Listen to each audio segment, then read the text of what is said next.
આપણે ઘણા સમયથી જોઈએ છે કે અધિકારીઓ ડિમોલેશનની કામગીરી કરી રહ્યા છે, પરંતુ હવે અધિકારીઓ સુપ્રીમ કોર્ટના નિયમ મુજબ જ બુલડોઝર ફેરવી શકશે.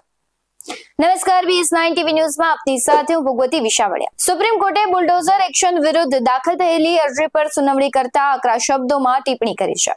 કોર્ટે કહ્યું છે કે આરોપી કે દોષિતનું ઘર તોડી શકાય નહીં, આ કોઈ પણ કિંમત પર સ્વીકાર્ય નથી. કોર્ટે પોતાના ચુકાદાની શરૂઆતમાં કહ્યું કે પોતાનું ઘર હોય, પોતાનું આંગણું હોય એવું સપનું રાખી દરેક જીવતા હોય છે. વ્યક્તિના મનમાં પોતાનું એક ઘર હોય એવું સપનું હોય છે. ત્યારે સુપ્રીમ કોર્ટે કહ્યું કે આ મામલે મનમાની વલણ સહન નહીં કરાય અને અધિકારી મનમાની રીતે કામ નહીં કરી શકે. સુનાવણી વગર આરોપીને દોષિત પણ ઠેરવી શકાશે નહીં. બીજી બાજુ એ પણ સવાલ ઉઠે છે કે શું સુપ્રીમ કોર્ટના ચુકાદા બાદ બુલડોઝર એક્શન પર સંપૂર્ણ રીતે લગામ લાગી જશે?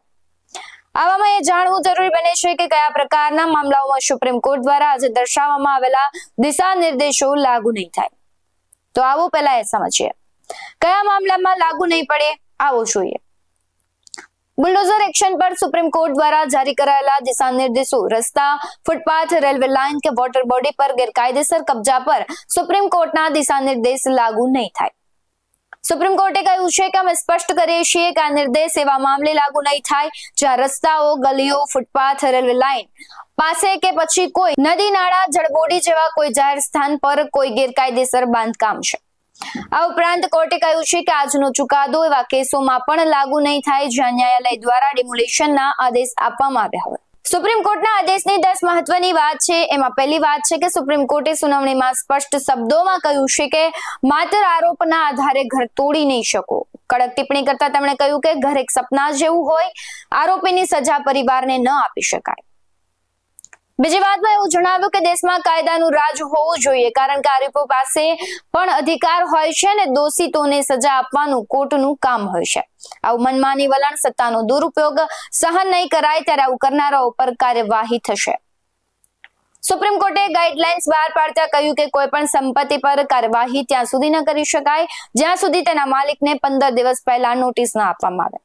કોર્ટે વધુમાં કહ્યું કે આ નોટિસ માલિકને સ્પીડ પોસ્ટ દ્વારા મોકલવામાં આવશે અને તેના નિર્માણની બહારની દિવાલ ઉપર પણ લગાવવામાં આવશે. નોટિસમાં ગેરકાયદેસર નિર્માણની પ્રકૃતિ, ભંગ અને તેના તોડવાના કારણો પણ જણાવવામાં આવશે. જસ્ટિસ BR ગવઈ અને જસ્ટિસ KV વિશ્વનાથનની બેન્ચે કહ્યું છે કે લોકોના ઘર ફક્ત એટલા માટે ધ્વસ્ત કરવામાં આવે છે કે તે આરોપી કે દોષિત છે.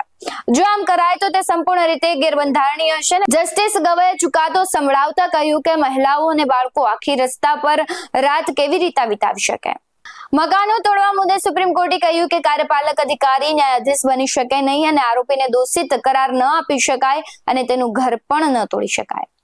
કોર્ટે વધુમાં કહ્યું કે આરોપી કે દોષિત છે અને ફક્ત એટલા માટે લોકોનું ઘર તોડી નાખવામાં આવે તો તે સંપૂર્ણ રીતે ગેરબંધારણીય હશે.